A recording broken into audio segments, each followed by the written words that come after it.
place to go in our culture, and if you are paying attention to what Don's doing as far as documenting and bringing to the forefront some of the names of early Roanoke and so forth, these events, it's just amazing. And Wendy and I have always enjoyed going to those. November, as we said, so there will not be a lecture here in October.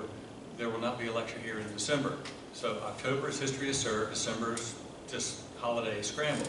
But November, we will be on an off week to try and avoid the holiday mess with Thanksgiving, because we know you're going to be busy. So that's going to be November 12th. And Todd Markham is not just a great baseball guy and a writer, but he's also a good friend, and I know it's going to be interesting. So if you like baseball or World War II, one or the other or both, please come out to that on November 12th.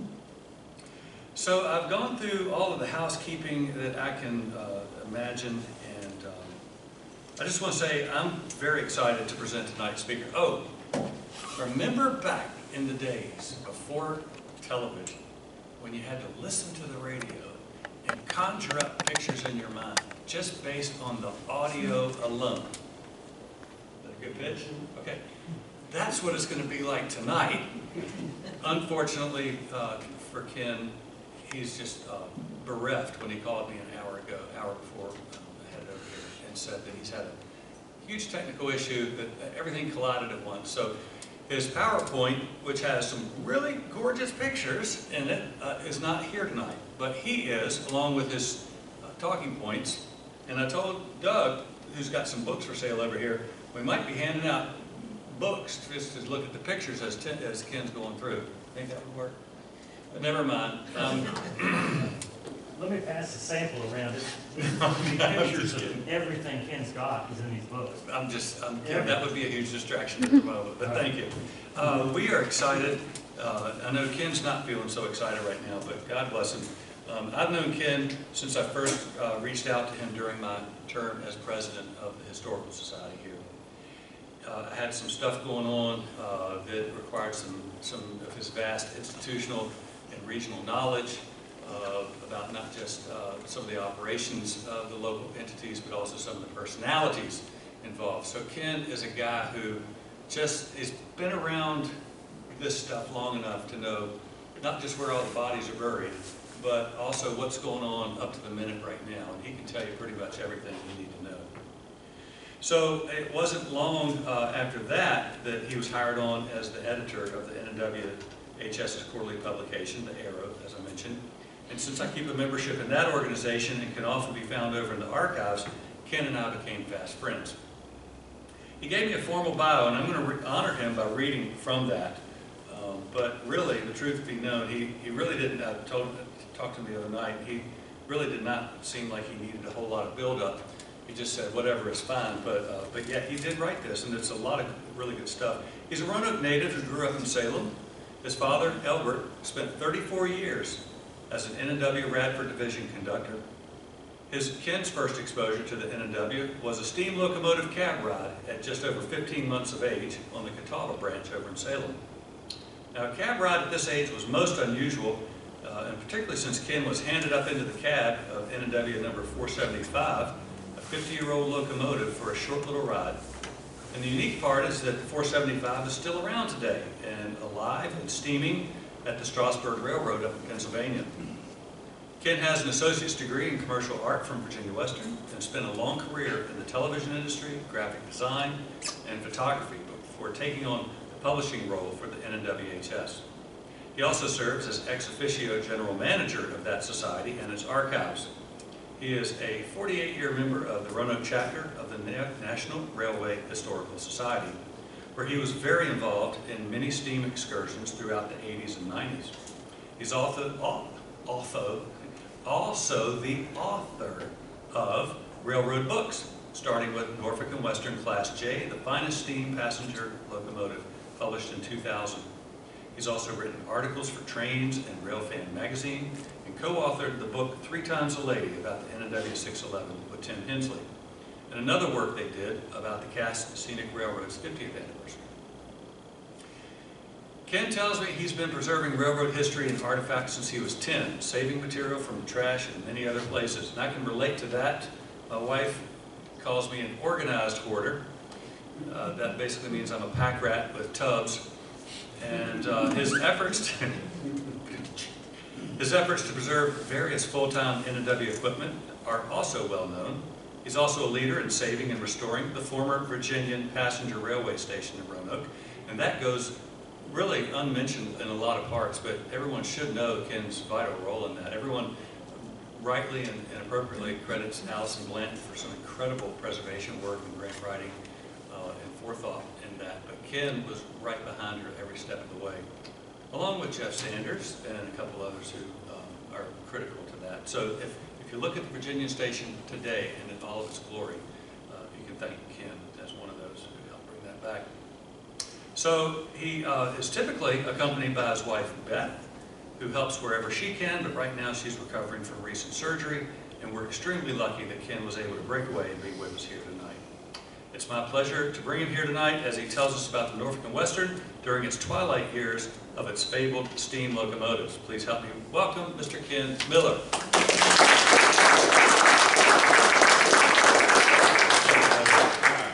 Thank you all. Thank you, Stephen. Sounds a lot more impressive than it really is, I can tell you that. As you can see, I have a considerably long single-spaced document here, and I was intending to fully have it illustrated, which would make this a whole lot more enlightening and not boring. So if anybody falls asleep, enjoy your nap, please.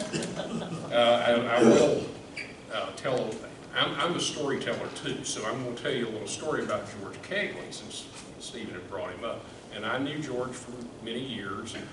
George contacted me back in 2002, I believe it was, said, hey, the Virginia Department of Highways has approved a historic marker for down here for the N&W's first train arriving in Roanoke in 1852. And I said, oh, that's great. He said, will you help me write it? I said, sure, glad to. So George kind of sketched it out. I went in and polished it up. Now these markers are very specific. They're very limited in the amount of words you can put on them. And VDOT has the final say on it. So George and I worked on this thing back and forth for about a month, submitted it to VDOT. And VDOT sent it back, and I think there might have been 20 words that we used in the thing. But they also had one other thing that really set the railroad off about it, and that was the word slave labor. Now, the railroad was like, oh no, no way, no how. We'll do our own marker, and that's why there's not a marker down there from the State Highway Department, because they wanted to stress the slave labor when it was really not as significant in the overall picture as they were making it. Now, neither George nor I were particularly happy about it, but the railroad kind of adapted a little bit of what we did too. Still didn't do everything that we wanted, but that's how it works. So let's see. As Stephen told you, I've been involved in this stuff since I was very young, and I've studied a lot. I have collected a lot. I wish I had my pictures to show you some of these things, but at the beginning of 1955, the N&W proudly stated it was operated 100% with modern coal-burning steam locomotives. Now, in just 5 years later, that statement was completely turned around. The N&W was the last major railroad to completely dieselize, and it did so in record time. And I'm not going by my script, by the way. I'm just kind of going to talk free because I don't want to keep you here all night, because I could go on all night. And if I actually went and read you this thing, I probably would be falling asleep. But the steam locomotives were important to Roanoke for several reasons. One, back in 1884, the first steam locomotive that was built for the N&W was built here in Roanoke. And that was the number 117, a little freight locomotive. And it was the very first of what would become 447 steam locomotives built here at Roanoke. Now, that doesn't sound like a whole lot when you're talking about the commercial builders who built thousands upon thousands of them, but for what was relatively a little town like Roanoke, that's a lot. And especially when you consider there were periods there where they built nothing. The N&W finally went along, and that was with Roanoke Machine Works, which was basically a wholly owned subsidiary of N&W. It became Roanoke Shops a little bit later, and it continued to build cars, locomotives, do maintenance, heavy rebuilds on all this stuff. It was the system shop for the railroad. And if I'm too loud, No, speak up. I turned it up just a little bit. Okay, all right. So, but the steam locomotive was the primary power for America's railroads for roughly 125 years. Beginning in the mid-1920s, there was the first successful diesel-powered locomotive, or as they sometimes would call them, oil electrics, because the diesel locomotive generates electricity to drive motors and turn the wheels. Steam locomotive generates steam, which turns the wheels. That was the first successful diesel, about 1925. Beginning in the 1930-31 era, America's railroads began to look at improving their passenger service because passenger ridership was dropping. N&W's last year that they made any money was 1926. After that, short of the period during World War II, they lost money all the way to the end. That was typical of American railroads. Virtually nobody made any money after that. N&W might have actually made money a little longer than some others. So the other railroads were out here looking at how can we bring ridership up? What can we do? Well, how about new streamlined trains, fancy diesels? N&W was conservative. N&W sat back and said, let's not spend any money. Let's just wait and see what happens. They tried a few smaller things like lower cost methods of air conditioning. In those days, air conditioning was a rarity. In your home, your business, on passenger trains, that was new to this. N&W began air conditioning. They completed that about 1934. The passenger traffic department ran an amazingly number of specials to go to ball games in Cincinnati, go to Washington to see presidential inaugurations. We have a huge selection of these that they printed up. They're called broadsides, flyers about so long. Very small, very cheap. They went out, they'd hang in a station for a couple of weeks and then they're gone. We're lucky that one of our now deceased members donated about 200 of those different ones to us. So it's really it's quite a story because these only cover about 2 years. But it wasn't really helping. By 1932, passenger traffic had bottomed out considerably. And naturally, I didn't get to put any of my numbers in here so you could be impressed by them. Have to tell you a little story. I compiled over about 4 hours last week a document that had all these numbers in it.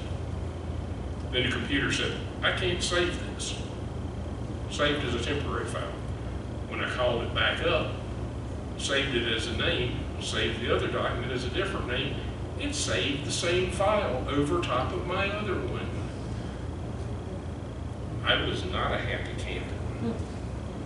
If I had something to throw, I probably would have. So I don't have my numbers in here. But the numbers basically were traffic in 1932 was roughly 2/3 of what it had been in 1926. That's a considerable drop. The other railroads, as I said, they introduced streamliners with diesel power.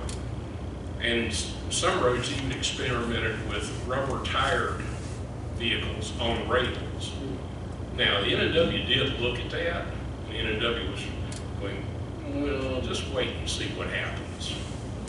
But the N&W did one thing during the Depression that virtually no other road did, and that's they kept people employed. They kept people working in the Roanoke shops.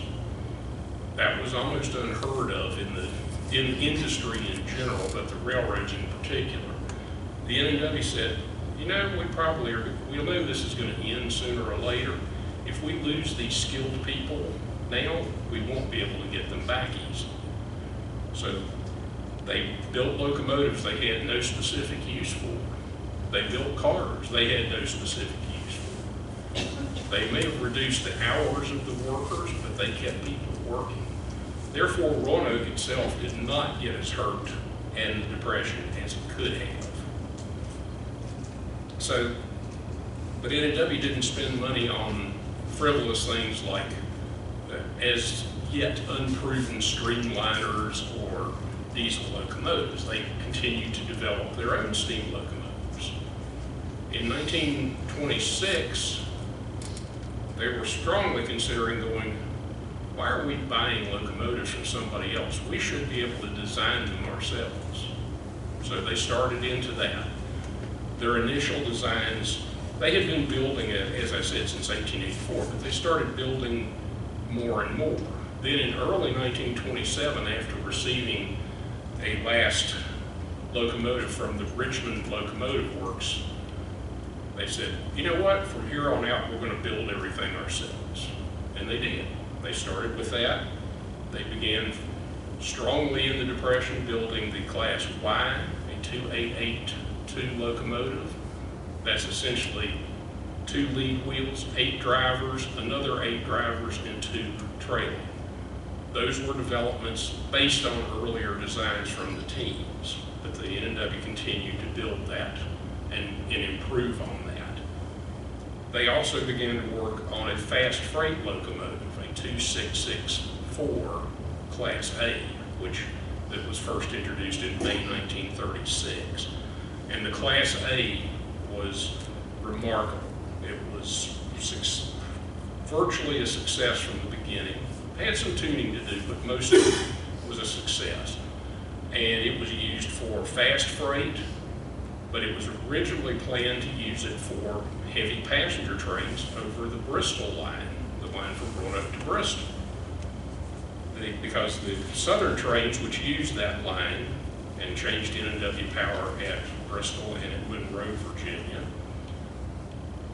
were getting heavier on the build up to World War II, frequently requiring a second locomotive.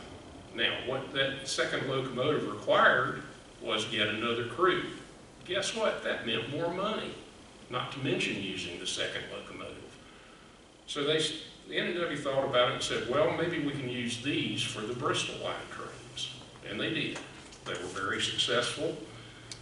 But the N&W was still looking for another passenger locomotive at this point, a heavier locomotive. And they began working on a design about 1936 that was initially going to be called a Class N, and that turned into a Class J. Most of you heard of a Class J? Yes, no? Mm-hmm. Okay. Which the 611 is the sole survivor of that. But in late 1941, the first Class J was ready to roll out the shops. It was a perfect example of N&W's ingenuity, design skills. It was designed and built to do exactly what the N&W wanted, which was pull a passenger train, a heavy train, start it on a curve, on a grade in the mountainous territory, and get up to speed and maintain speed. They couldn't have done better. And again, N&W's sitting back going, yeah, we're building some pretty good stuff. So now they had 3 major classes: the Y, which was for heavy, slow-moving freight, the J for the passenger trains, and the A for freight trains. They became known as the Big Three. And again, imagine the picture here so you can see that. Sorry, I don't have it. Let's see. So the N&W also, with that Class J, had dabbled now into the streamlined business. Before, you had seen such designs by Otto Kohler, Should help me out here. Doug. Who else? Cooler and Lowy. And Raymond Lowy, whose firm did the N&W station here, remodeling. Most of those designs were fairly radical looking. N&W's Class J was more refined, simpler, clean lines, and not extravagant. It was more ladylike, for lack of a better term. It wasn't gaudy at all, was it? It was not The others gaudy. were just gaudy. Yes, the others were gaudy. The New York Central Hudsons that were streamlined looked like some kind of Roman soldier or something, I think. So N&W had a huge success. And boy, guess what? Less than 70 days after we were attacked at Pearl Harbor, N&W was building 5 of those Class J's, and they sure did come in handy with that war because traffic just immediately shot up. And those Class J's had to fill the bill, the Class A's, the new Class Y's. N&W was all about, we've got to build more. We've got to build more stuff. We need it. But they came out of the Depression with the skilled people and the locomotives that were new. The conditions were in good shape. They came in a lot better than most of the other railroads did. Lots of the railroads were out there with broken down equipment to start with. By the end of the war, almost everybody was broken down because the railroads were a key element to our victory in World War II. Not just the troops, they had a big part of it, but if you don't have ammunition and tanks and supplies to get to you, you're not going to win. So, let me look at my notes and see what if I've missed anything I needed to cover here. Again, excuse me, let's see.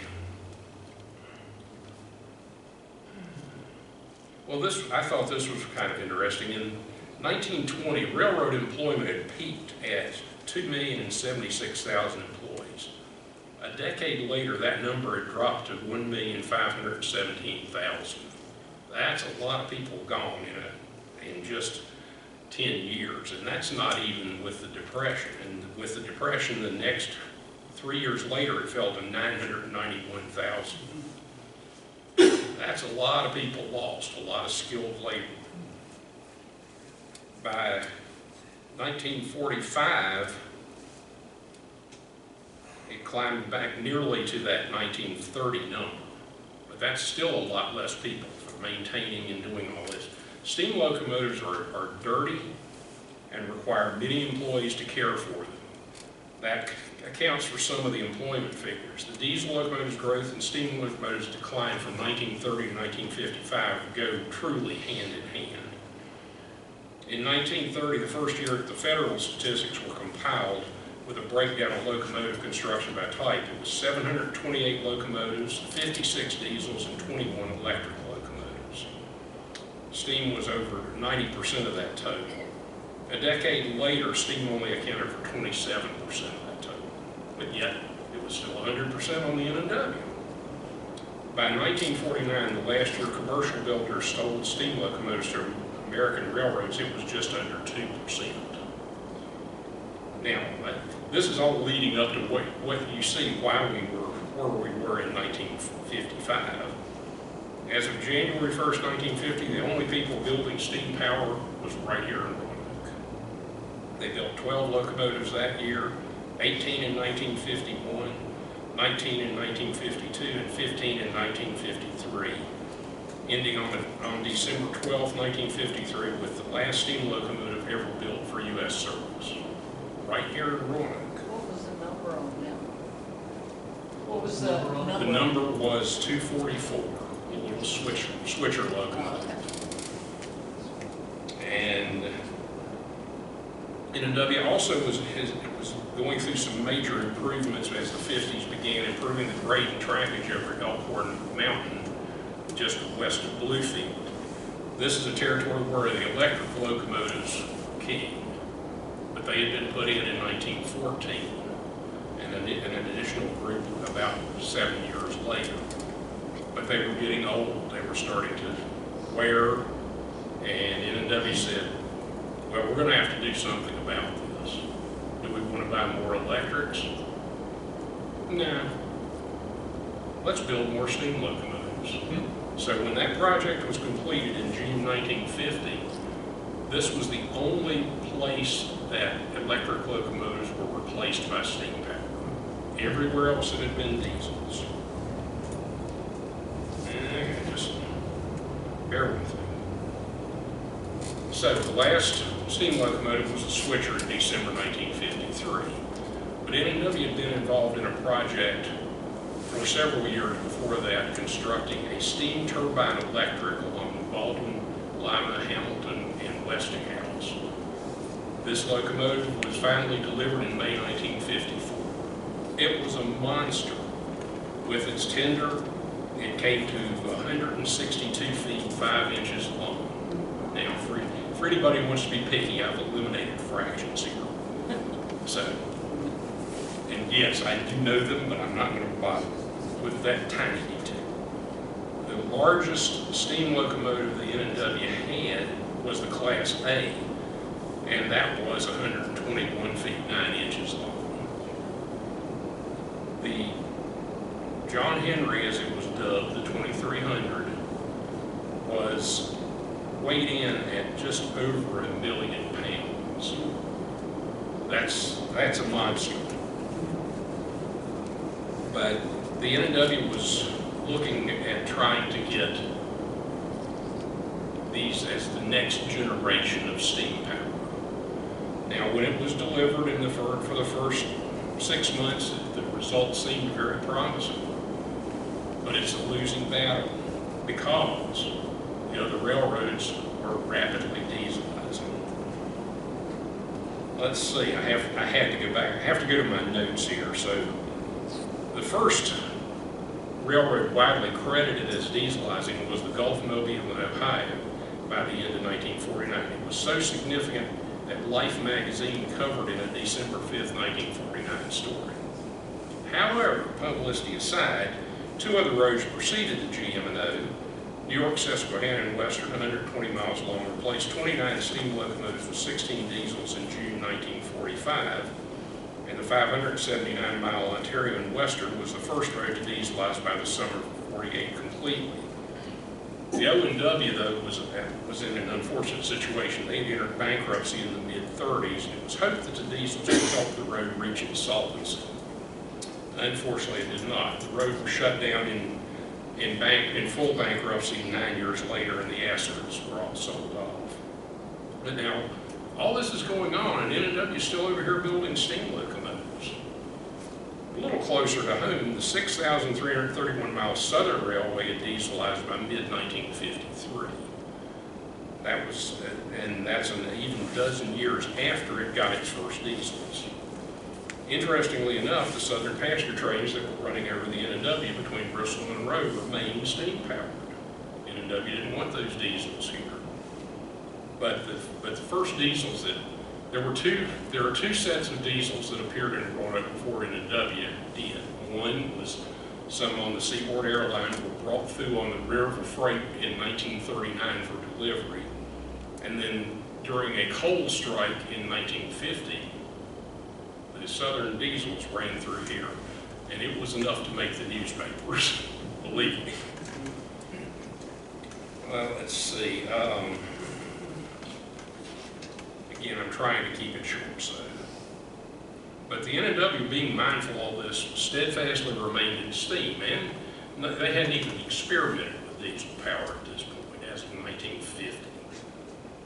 But they did do something in the years prior to that to bring their steam locomotives up to diesel standards, and they essentially dieselized their steam by changing the servicing abilities, building servicing facilities, and turning the locomotives in a much faster fashion than normally is done.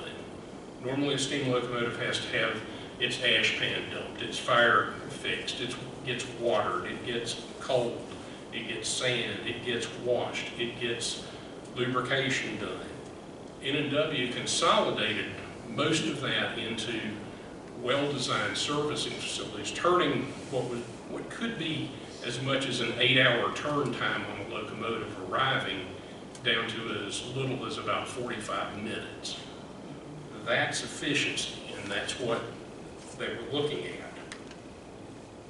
So, that's kind of the very long prelude to 1955 and where we're at. All right, the big news as of the first of the year in 1955, and this is for Skip here, was that on December 31st, 1954, the Virginia Railway discontinued its passenger trains from Roanoke to the West Virginia state line. That almost put steam out of business on the Virginia, because as in November, the president announced that they would be dieselizing in full within 90 days. Well, that wasn't quite right, but it took a little longer than that.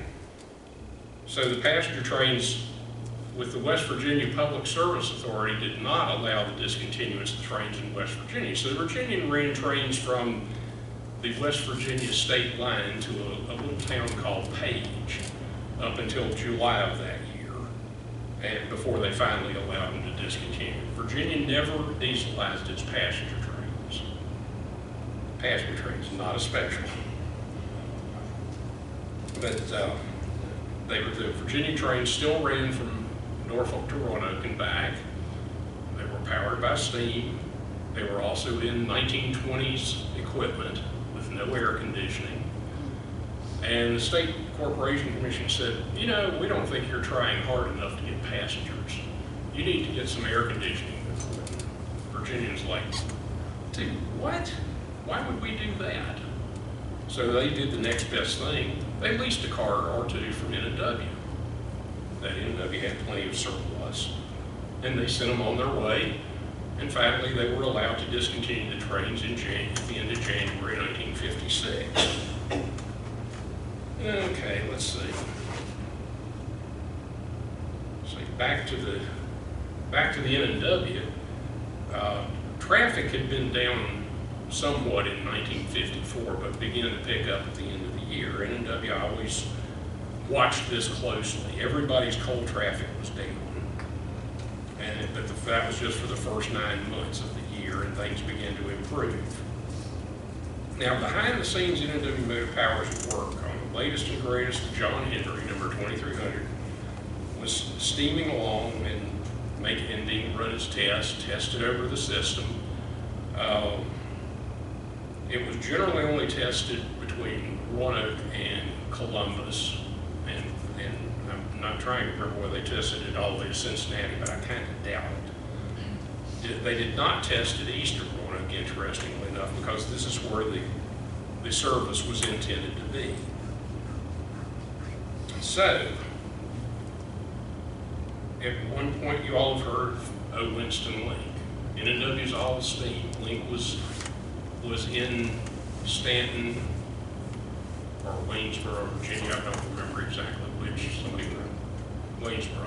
I was in Stanton for a job. He went over to Waynesboro. Okay, so he his first demo thing. Now Waynesboro was the N&W point on the line.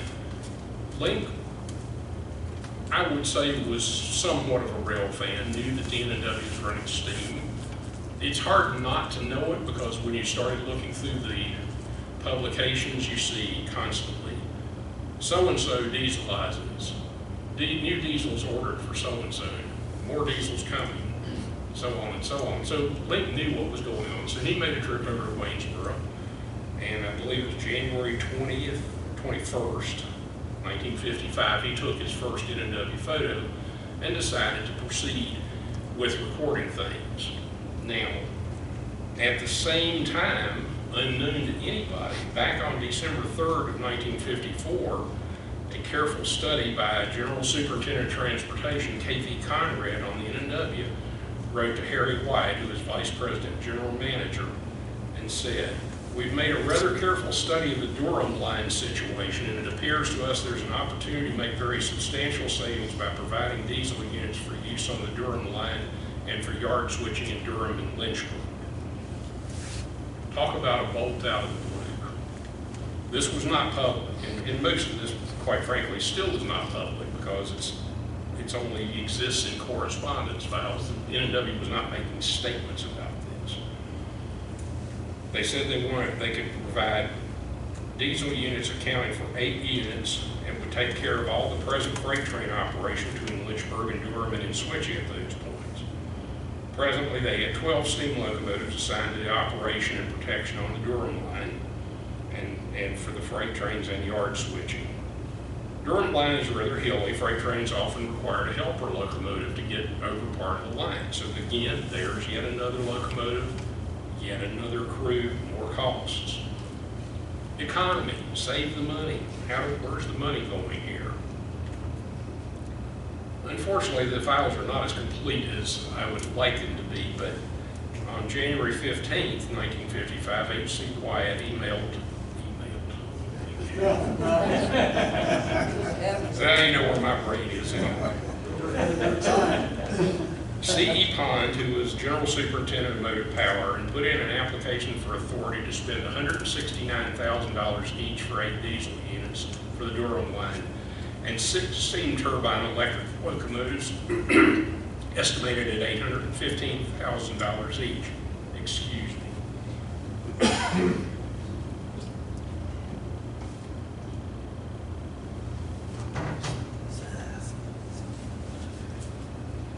Now, the response to that, I have no real knowing exactly what was said, but in my conversation with C.E. Pond many years ago, because Pond has long since departed, they put this before the NNW's board, and the price came in higher on the steam turbines than they wanted to spend. And they put a hold on the diesels until later. Now, there is always a villain in these stories. And the NNW's villain is a fellow named Stuart Saunders. Saunders was a lawyer. He got hired by the NNW on April 1st, 1939. And there's something about that April 1st date that makes me snicker just a little bit. Saunders was the first later president of the railroad that did not come up through the operating ranks. In other words, he didn't know what the railroad was about, how the trains worked, how the locomotives were serviced. He didn't care. But he was quickly inserting himself into all this. Now, here's my disclaimer. This is my interpretation of what I have seen of all this. Saunders was very much a climber. He wanted to be higher up. He, in fact, stated, as I've been told around town a number of times, he wanted to become president of the biggest railroad in Pennsylvania. And that was his ultimate goal. But he kept working his way up the NNW ranks and finally became a vice president. And at a meeting with R.H. Smith, you mentioned earlier, Smith was a diehard steam man. He came up through the ranks and he liked his steam locomotives, and there's plenty of Smith stories, but I'm not going to tell any of them for you tonight. But Smith apparently had a meeting with Saunders and Pond and other motive power officials, and Smith wanted to order those 6 steam turbines. What the NNW had been hoping for was other railroads would be interested enough that if they would order, and that would bring the price per unit down. Apparently, Saunders said no. Smith was not a happy camper here, and reportedly kicked a spittoon across the room, but they didn't order the steam turbines. So you can imagine how he felt with hearing that. Well, we want to buy diesels. Well, that's not going to go over real well. Well, and so now the other factors about Saunders, the Pennsylvania was a major investor in the Norfolk and Western, owning roughly 30% of its stock. That entitled them to space on the board of directors.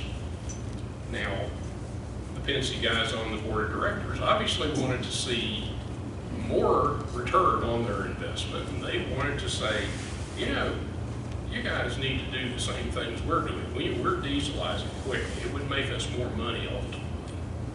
Well, Saunders, no dummy, was obviously curry faithful with these guys because he knew that was his next job. That's where he wanted to go.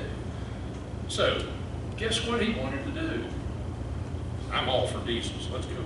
Let's order these. So, finally in May, the board of directors approved ordering the 8 diesels for the Durham.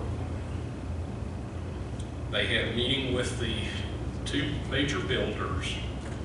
I don't have the exact date. Okay, May 13th. They had a meeting with the 2 builders. Unusual because both builders were present at the meeting. Usually you'd meet with a builder, then meet with another one another time. The flip of a coin determined which builder got to go first. And this is documented, I can assure you. So both the builders presented and said that they will have their proposals to the purchasing agent within a week or less. They were really interested. So they had some discussion, proposals came in, and the NW decided, well, let's see, we want to add dual controls. That adds cost, okay, so that's going to make it so-and-so. So they did. Then on May the 28th, the bolt out of the blue hit the media. The headline on the front page of the Roanoke Times said, NW to buy 8 diesels for use on Durham line. This headline and story were at the top of the page, and the old newspaper adage above the fold. You all know what the significance there is on the newsstand. That's right here, first thing you see. President Smith was quoted saying, "This does not mean we have changed our view that our modern roller-bearing steam locomotives can handle a major part of our traffic economically, nor does it mean that our interest in new and better types of coal-burning locomotives has diminished in any way. This move was purported to allow the NW to transfer the heavy steam locomotives now in use on the Lynchburg-Durham district to places they could be more efficiently used." There is also in the file a draft of a letter to coal operators that explained what they were doing. It was a 4-page letter, and it's only dated May XX 1955. So the railroad was obviously concerned that their bread and butter, which was the coal business, at about 60% of their traffic, was going to make these people upset. So the orders were placed, and the NW folks began to educate themselves on diesel operations. They made trips to visit the Southern Railway at Danville, at Spencer, North Carolina, the Southern Railway offices up in Washington, several other places too. They even took a short drive across town to visit the Virginian shops to find out how Virginian was doing it. But out on the road, the steam continued day in and day out, still working fine. Traffic again up that year, and things were doing fine. However, by early October, the camel was under the tent with its nose. The diesels arrived. So Saunders' influence shows, again, barely a month later, it's announced that 25 more diesel units had been ordered. This still barely dented the roster as 430 steam locomotives remained in service. These new units were ordered for service on the Cincinnati district between Portsmouth, Ohio and Cincinnati. And that was a relatively heavy grade line, but not heavy, it's heavy traffic. So it would make it more efficient. Again, this was more efficiency, more savings money. And Smith once again said, our modern coal-burning steam locomotives can handle a major part of our traffic economically. And they could. They had some data on that was showing that it was costing them less. Because at this time, the price of diesel fuel oil in late 1955, NW was paying 9.95 cents per gallon. Imagine that today. And steam would continue to serve. Not many people really noticed because they were far from the prying eyes of Roanoke. It was all done far away. But once that power is delivered, Saunders was pushing for more. The initial 8 diesels. On Valentine's Day, 1956, the diesels, along with the dynamometer test car, made a trip to Bluefield and on west. So for keeping it in that one district, boy, they sure moved them quick, didn't they? So once that power was delivered, the plants were assigned those 25 ALCO units to the Cincinnati district, 50 EMD units to the Shenandoah district, and 8 EMD units to the Durham district. This was concentrating the maintenance and the parts supplies in one place. But just barely a day later, that plan had already changed. So they were transferring the 4 ALCO units to Bluefield, and the 17 units from ALCO to be delivered in March, April, and May were assigned to Bluefield to work the Pocahontas division until July or August, when they'd be shifted to the Cincinnati district. Of the delivery of 21 EMD units, 17 will be assigned to Elkhorn service out of Bluefield and 4 shifted to the Durham district until the first quarter of '57, when 50 EMD units will be shifted to the Shenandoah division. It's all a giant chess game that we're playing here. But this was beginning to take notice. So one other thing that the railroad was doing to cut costs was elimination of a lot of passenger service. They'd been working on this since the early 50s, and by the end of 1957, they had eliminated about as much as they could. Discontinuing passenger train is not just, oh, April 1st, we're discontinuing this train. You had to run it through the State Corporation Commission, who looked at the public interest to see if it was going to be in the public's interest of allowing this, or how did you get around it, whether the shippers were affected with express business, et cetera, et cetera. But by the end of January 1958, even the Class J locomotives were now in the targets. The J's were extremely iconic for the NW. Very many people knew them. There were the railroad even made little fold-up cardboard models of them for kids. They were featured on, of course, on timetables, advertisements, et cetera, et cetera. But they're now in target. Passenger service coming down, they didn't need them as much, so they began to outfit them for freight service. And they did use several in freight service out on the Scioto division out of Williamson, Canova, and Portsmouth. And a letter from C.E. Pond was sent to EMD asking them to reserve 7 diesel units for passenger service. So, by February '57, the Durham line was dieselized, Cincinnati district in a matter of days, and the Shenandoah division. More or less, the remainder was status quo. But it was not all over. There were a total of 72 diesels in service, but another 76 were on order. That was 77, 57. 57. Yeah. The Shenandoah division was dieselized by the end of February '57. Is that correct, Jimmy? But most of the steam was gone rapidly after that. And yes, I do have the date and when and where. There was also, you remember me talking about Winston Link working on his project. There had been a letter sent to Link by the head of public relations, spurred Link to make a last visit to the Bristol line in late December of '57, because as of December 31st, that would be the last steam on the Bristol line. This saved several things. It saved them from water facilities, coaling, and then those southern trains, which were pulled by N&W steam, now those southern diesels are running through the town. Let's see. Of course, Link went and made his possibly best known recording, which has long since been purported to be Christmas Eve in Rural Retreat. But of course, the actual fact is it was recorded several days after that. But it was a very poignant recording with the woman playing the chimes at the Lutheran church while train number 42 rolled into town behind a Class J, whistling, stopping, and starting and rapidly leaving, going back to silence with the chimes playing.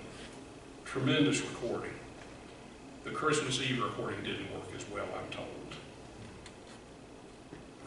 So now with the Bristol line changes, the rest of it was now in a rush. The builders were slow to deliver new orders, which was not making Saunders and Company happy. Saunders became president on April 1st, 1958. Another April Fool's joke that wasn't so much of a joke. In March of '58, Pond had done some calculations, came up with a number of diesel units required based on the business the railroad had back in August of '57. He came up with a need of a total of 406 units, with 198 in service, and now that totaled 604 units. Remember, they had 400 and some steam locomotives to do this same job just a few years before. And Saunders was particularly calculating once he got in. He wanted to make his railroad modern. That meant get rid of those steam locomotives and all that stuff associated with it. He was actually interviewed on the Today Show, and I'm not sure whether this was 57 or 58, I couldn't find it, about how one downplaying the passenger trains and talking about the steam locomotives, saying, "Oh, this train behind me here, it's only about 20% full," and why, you know, making a case for wanting to get rid of things. So according to the N&W magazine, in announcing the change, here's what they had to say about it. He said, "Mr. Saunders at 48 becomes the youngest man ever to head the railroad. Possessing a vigorous and progressive outlook and keen perception of transportation problems, he has prepared himself for the presidency not only by active participation in the company's most important corporate affairs, but by intensive study of the railway's operation, service, and hard work. Like the man he will succeed, Mr. Saunders, an indefatigable worker." Well, maybe. All right, I'm going to try to wrap up here, so let me glance up. So, one of the first things Saunders wanted to do in his orders was to have his staff investigate merging with the Virginia Railway. That had to have been within days, although there's no specific documentation of it. That would be a remarkable achievement. The Virginian merger with the N&W would be the first merger of modern times of non-affiliated companies of the major railroads. And Saunders worked tirelessly on that. But then the next step up was he wanted to get rid of those Class J locomotives on passenger trains. So he made a phone call and another phone call to his cohorts at the Atlantic coastline in Richmond, Fredericksburg, and Potomac and said, "We want to lease some passenger diesels." Well, these roads both had excess power because their traffic is lower in the summer. So by mid-July, the Atlantic coastline purple and silver locomotives, nicknamed Purple People Eaters, had rolled into town, quickly were patch painted over and lettered Norfolk and Western. The Richmond, Fredericksburg, Potomac units in blue and gray with gold were also rapidly painted over and stenciled Norfolk and Western. And the Class J's were being relegated to freight service and standby service. Even by 1958, the diesels had also rapidly encroached on the Radford division. Steam was disappearing rapidly there. Now the main place for steam was the Norfolk division and the Pocahontas division between Bluefield and Williamson. And locomotives built between 1948, 1951, and up through 53. A lot of these locomotives were being retired at that young an age. Steam locomotives were built to run for 30 years.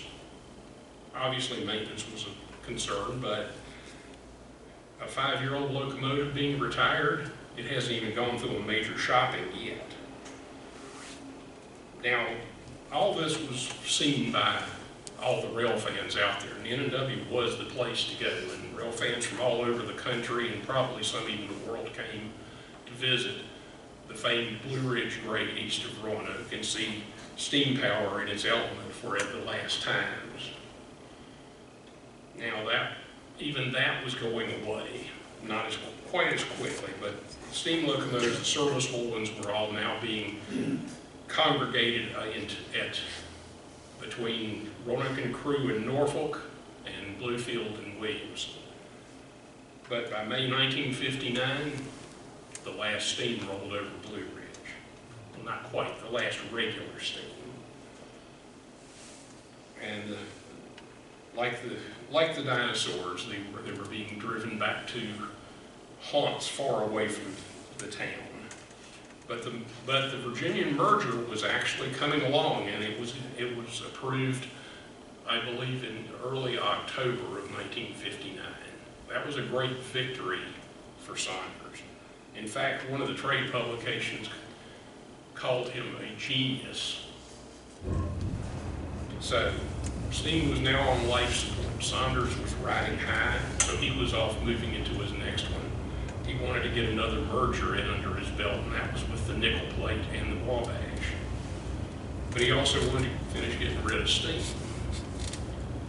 The March 1960 N&W magazine had a picture on the cover, and it said "Dieselization Complete," and it had a group of officials, including Saunders and R.H. Smith, at the passenger station with the last unit, and this makes our dieselization complete. Well, not quite, because you still had a bunch of steam locomotives out of Williamson running. And I wish I could show you the picture, because Saunders is standing there with a huge grin on his face. Smith is standing back there with this really dour expression. And Smith would be dead in less than 3 months. So, the last steam, on the afternoon of May 6th, 1960 in Williamson, one of the 1952 Y6Bs, number 2190, rolled out of town with a mine shifter job called the Second Pigeon. It would go out, work mines, pick up loads, set in empties, and came back sometime that afternoon. On Second Trick in Williamson Yard, one of the little 1952 built switchers, now renumbered to 290, was called out for its second trick work until midnight. 2190 came back, and it was learned that they wouldn't need another steam locomotive, so they dropped the fire with the remaining steam. They took it out and shoved it onto the end of the deadline. But just after midnight, once again, the 290 came back in. They said, "We're not going to need it. We've got enough diesels."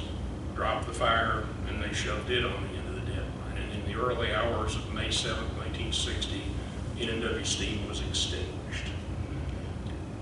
They had done it more rapidly, as I said, than any other railroad in the country, and did it with very little concern of saving anything. Now, those locomotives that were at Williams were still on the roster and were kept on until the end of September for emergency service should it be needed.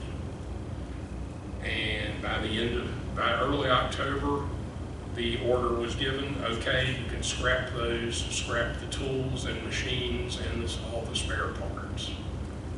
And that's what happened.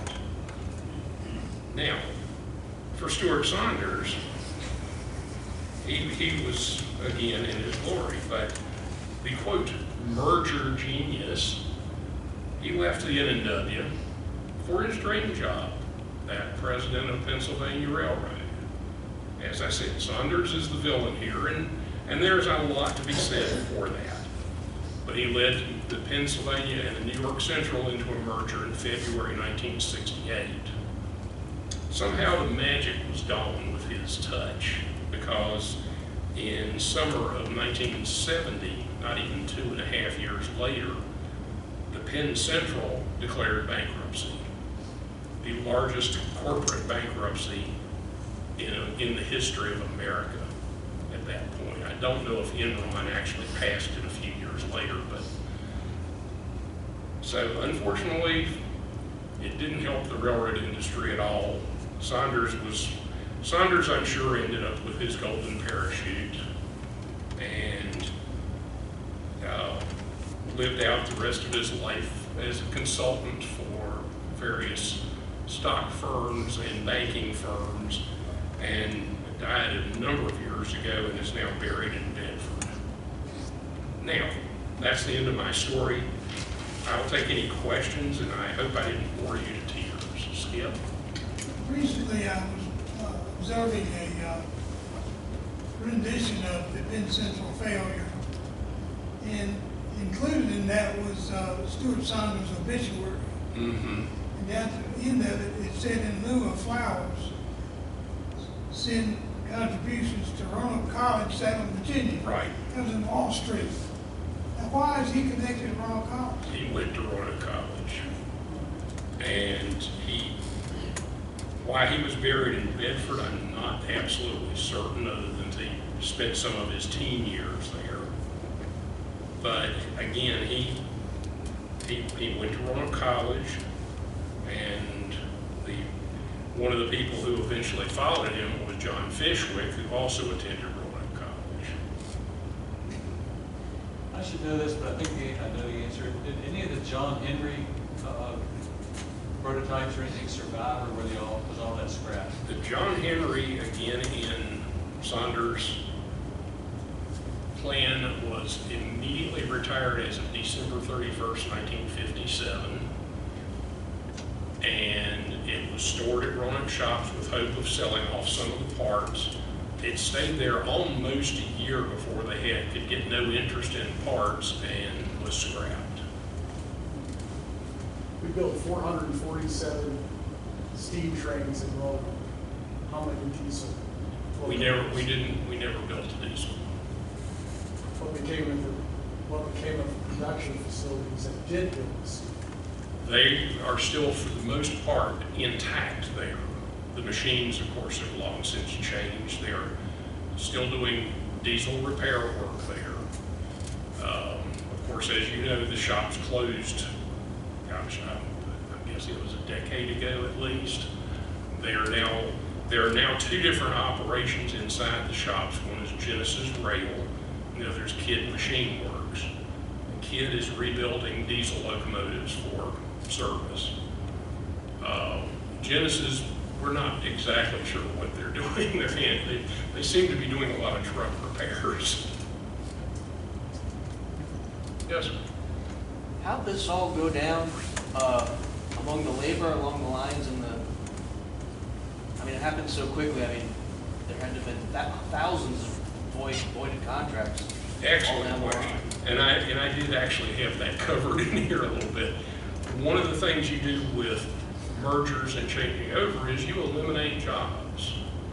And therefore they laid off a bunch of people from the shops. You've had with the mergers, you lost people because, well, these are duplicate jobs.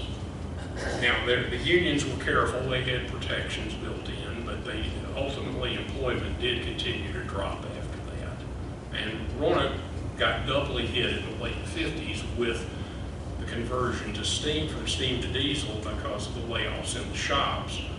They also had the American Viscose plant close without a whole lot of wording. And that seriously hurt Roanoke in the late 50s. Good question, thank you. Jimmy? Two things. You talked about layoffs. I was told that during the steam days, in the town of Shenandoah, you could not walk down the street on sidewalks because there were so many people there. Yep. Second thing, you talked about designers, Frank Knoll. He lived about 2 blocks over here on Correct. Correct. Frank Knoll, it was the person who designed the streamlining for the Class J. And did several tries, but he did that on his own time. Railroad liked the design, they took it. And my question is, what if things were different, there was no Stuart Saunders, could the NW have stayed with reciprocating steam for 10 more years, or would that have been possible at all? Now, this is just my opinion. Okay. NW could have. They had modern steam. The only area that would be a factor in that were steam specialty parts that NW did not make, such as the turbo generators, the air pumps. All of this is stuff they could have made themselves. Certain gaskets and things. Thermic siphons and pumps. Right. But they had the capability of making all that here. Just, did you see a J running, or maybe a Y running in 1970, 1969? I mean, it happened in Europe and Asia, why wouldn't it happen here? Absolutely. It's a shame. NW had a good source of coal, abundant water, and the cost of diesel fuel was still the low on the scale. I think in 1960 it was about 15 cents a gallon, if I recall correctly. But by the time the 70s got here, all of a sudden now you're into skyrocketing energy prices. But Labor costs went berserk. You know, West Virginia just about stood on its head on coal mine labor. well, that was part of the factors that, again, you have to look at. In the 40s, places that were not big cities were now getting concerned about air pollution. Roanoke began in about 1947 or 8, somewhere in there. They had people out, inspectors out watching locomotives for excessive smoke. And of course, then on the national scale, you had John L. Lewis leading the United Mine Workers, who thought nothing about pulling the mine workers out on strike for more wages, better working conditions. Now, I'm not going to fault them for either of those, but they kind of cut their own throats on some of this by doing it. It also, one of the things that at home heating, most people don't think about this, but home heating was, the majority was done by coal until the coal strikes started up in the 40s. And now, oh, do we have enough coal to burn this week? So the oil furnace business grew rapidly at that point. And I don't have any statistics on that, but that's, again, they ended up cutting their own throats with some of that. Reminds me, my mother told the story of when she and my father first moved to Roanoke with their first 2 children, oldest Sibs, in the early 50s, 51, 52. They were living up here in these apartments here that just got refurbished up at the top of Norwich in Memorial. And she said she had to wash her windows every day. The cold guts was so thick. Yep. Yeah. That still happens to anybody here that lives anywhere close to the lines, like I did when I lived in Old Southwest. Your windowsills on the outside, just where the coal trains would go by. So I love the story of Stuart Saunders, and I'm going to segue just a second and then we'll wrap up. I've always adhered to the Saunders as villain role. But remember I said I'm on the publications committee now, and Richard can back me up here. A couple months ago, as we were coming up with topics for the 2024 edition, Nelson Harris has been doing some research on Stuart Saunders, who, to his vast credit, saw the writing on the wall among Virginia business executives at the upper echelon, because he was in the upper echelon of Virginia business, being head of the NOW, and he put a big wrench in the spokes of Harry Byrd's massive resistance effort, and that was massive resistance was a process by which politicians and business leaders were standing in the way of Brown versus Board of Education in Kansas to desegregate the schools. And so he saw that Virginia was losing or about to lose a lot of businesses, big businesses, because the executives had had enough by this point in the late 50s. So 1958, Saunders champions this massive resistance to massive resistance. So look for that article in the next journal of the Historical Society. And that's the records to all that are up in the turned up in the W&L Special Collections Library or the Law Library, something like that. Any other last questions for Ken? And we'll wrap it up here. In the early part of what you were saying, that they operated at a loss for a long time, was that just the passenger line? Just passenger service. Not as a whole? Right. I was The catching freight that was too. carrying them. Yeah, passenger service from 1926 on, except for World War II years, because there was massive traffic during the war, both government and private. But then once the traffic ended in 1946, the passenger traffic had gone like this, and it just practically fell off a cliff. Automobiles. Automobiles Interstate highway. and interstate highways beginning in 1955, And airplanes. and the airports. Well, thank you for your patience. Thank you.